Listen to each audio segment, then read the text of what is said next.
Hey everybody, Tim and Julie here for the third Batman Unlimited movie. The last of the movies, Mechs versus Mutants, came out in 2016. I don't know, a lot went down in this one. Like A this one, lot. It was what it started at Halloween, yeah. and So I mean, these movies, like they pack a lot of stuff into them. Like it's almost the opposite of being slow. Like there's yeah, so much going on. You're just like, hmm I mean, I don't I'm like 8 shots in right now. So like I'm like, what is happening right now? Um, I'm a little disappointed in the fact that, like you said, so the first movie had Red Robin. hmm Yum. I should get like a kickback or something for marketing. yeah, Whatever. The second movie had Damien as hmm Robin, and you had said in the last video, you were like, I hope we see all of them. And I was like, I hope we do too. We don't. No Damien in this one. Instead, we get Red Robin returns.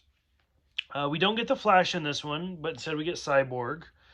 Green yeah, Arrow is in all three of them. hmm Let's see. We get Grundy and Banshee are kind of the main villains for this one. Which, so like you said, it starts out in Halloween, and like the opening scene is them like stopping a bunch of people like in Halloween costumes. The kid dressed as Robin is clearly Carrie Kelly from The Dark Knight because with like the short red hair and everything, and I was like, oh, look at that. So we get that little shout out. Um, we get our first appearance of the Scarecrow that I didn't like. yeah, yeah. Like it was just like a green skin and the long Long blonde blonde hair. hair. Like it was Yeah, weird. yeah. I didn't care for it. Let's see. There's a scene where Clayface is like disguised as Batman, and he's looking for Nightwing, and he's like, "Come out, old chum." I was like, "Okay, so that's clearly an Adam West reference," but I liked hmm it. And then, so this whole thing is loosely, like I cannot stress that enough, loosely based off of a graphic novel that I may or may not have. I'm not even sure at this point. Who knows what I got? Called Emperor Joker, which is completely different. But long story short, the Joker becomes emperor and through mystical powers. And in this movie, the Joker basically becomes like emperor of Gotham. Yeah. So it's very, very loosely based off of that. But I don't know. It was interesting. I think it was better than the last movie, Yes. but I think the first one's my favorite. Yes, the first one was good. This one, Um, yeah. so that's my soapbox. What do you think? Yeah, it was interesting, and a lot of, yeah, there's again like Transformers and giant monsters, Mm-hmm. fighting each other, like three or four different shows, combined, Mm-hmm. and like you said, everybody, well, Joker took over the Mm-hmm. town, and then they had that celebration. Oh, I the guess like the it's like a Macy's Day Day parade, parade. Yeah. and everybody's wearing the Joker mask. But I think we saw that in something. The first Batman movie, the 1989, where the Joker's having his own Parade. parade and fucking like Jack Yes, Nicholson's and dancing. yeah. I didn't know he had a plane. Why did you tell me he has a plane? But Like, yeah. yeah, that's yeah. I was waiting for you to finish, and then I was gonna be like, it's almost like his parade. Uh-huh. So there you go. And then 6 months of watching we're from there. Batman. Like Yeah. this is what happens. You're just like, I've seen this.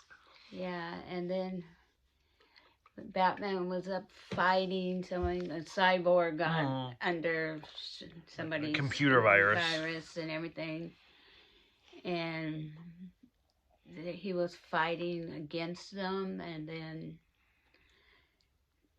then there was a lot of Batmans or the Jokers when Mhm. Batman was Oh fighting yeah, them and they yeah. When turned they were them like in. in the computer program. Yeah, the computer had a lot of Which problems. there's an animated series episode that we watched where it was all about Robin, like Dick Grayson Mm-hmm. Robin, where he was like in the computer game. I think it was the Riddler episode. Yeah, It was almost reminiscent of that. yeah. So yeah, so it was good to see it. You know, doing flashbacks of different shows that we've Hmm. already seen and putting them into this movie. Which can't be a coincidence. No, Okay. but yeah, it was good. Okay. Yeah. Any other closing thoughts? No, it No. was. I liked it. All right. So Batman Unlimited was a very for being called Batman Unlimited, it was a very limited series. Mm-hmm. So there's 3 movies and then there's a web series. So we got the movies out first. I would say for me, I liked the first movie first, Animal Instincts, and then this one, and then the second movie last. The second movie was a little bit of a chore to get through. Yeah. And then the TV series, it's not even a TV series, it's a web series where every episode's like 3 minutes. So that's why I saved it for last. It's gonna go by quick. But we're done with the movies. Like it's short but sweet. Yes, they were. They were uplifting. So for those who have seen it, I want to say this is your second appearance of Grodd that you've seen. Mm-hmm. Sadly, the first is like Legends of the Superheroes, the 79 live action series where Grundy was like the car, like, do you need a wash and wax? Yes. And then he takes off his hat. You're Grundy. No, I'm not. Like, so this is your second appearance of Grundy. You'll see Grundy again. Mm-hmm. Oh, that hurt my throat. So for those who have seen this movie, what did you think of Batman Unlimited? What did you think of Grundy and Banshee and Red Robin and Cyborg and everybody else? Go ahead, let us know. Thank you guys for watching. Thank you for subscribing. We will see you guys next time for the actual limited series of Batman Unlimited.